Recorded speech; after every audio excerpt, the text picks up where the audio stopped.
name is Mason Morris, and here's my climate story. My grandfather, Rod Goya, was born and raised in Oahu, and while my mom was born in San Francisco, we have more relatives in Hawaii than we do here.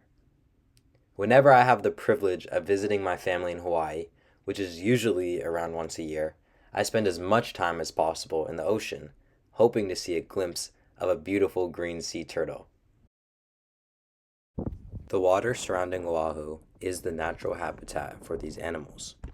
Green sea turtles tend to stay near the coastline and around islands, primarily in areas that have seagrass beds. My fascination with sea turtles dates back to when I could barely even swim. I will never forget seeing my first green sea turtle while swimming in the Pacific Ocean.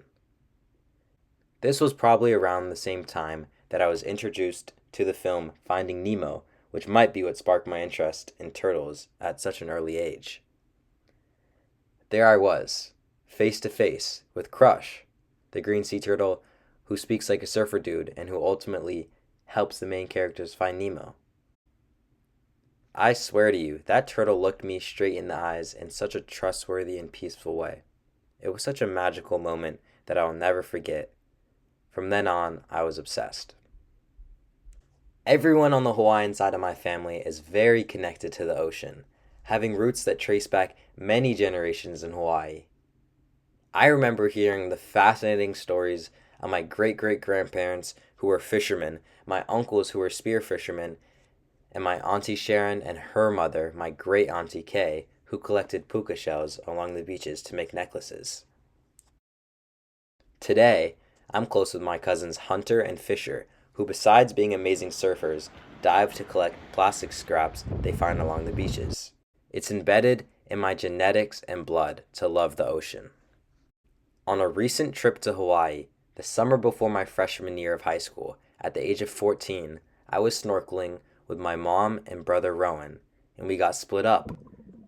I panicked, and for a moment I felt lost. And there it was.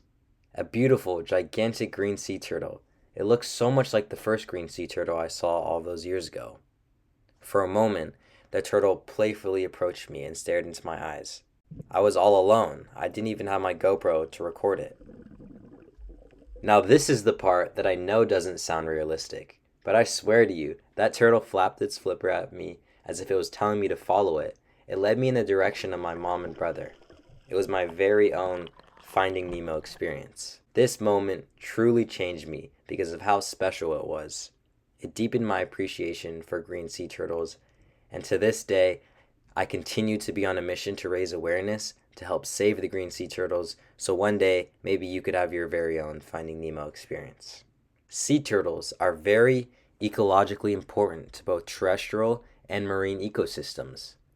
Having turtle eggs laid on our beaches increases the nutrients and helps stabilize sand dunes. In addition, sea turtle eggs serve as a food source for many predators, including crabs, birds, and raccoons. In a marine ecosystem, green sea turtles feed on seagrass beds, in estuaries, and nearshore areas. This helps preserve and expand the seagrass cover, which is essential for growth and reproduction of several fish. Furthermore, all sea turtles carry around barnacles, algae, and amphibians that are then consumed by other fish or shrimp. Lastly, the turtle's population abundance and distribution can be monitored to see the overall health within our ecosystems. Green sea turtles are classified as endangered. Climate change significantly impacts all turtle species. The sex of a sea turtle's offspring is determined by the temperature of the beach sand and where the eggs incubate. Warmer temperatures during incubation produce females, while cooler temperatures produce a greater number of males. With temperatures rising, if there are not enough male sea turtles, it will threaten the species' chance of surviving. Along with the rising temperatures, the increasing sea levels and the frequent and more intense storms lead to flooding the sea turtles' nests. Here are 7 steps you can take to help protect our turtles. Number 1, reduce your plastic usage. The plastic you buy and then discard might just end up in the ocean, which then might be ingested or entangle a turtle. Number 2, avoid disturbing nesting turtles. You can do so by maintaining a safe distance. Number 3, reduce beach lighting.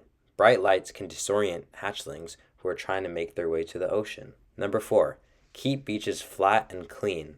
If you build a sandcastle, make sure you knock it down before you leave the beach. If you dig a hole, make sure to fill it in before you leave the beach.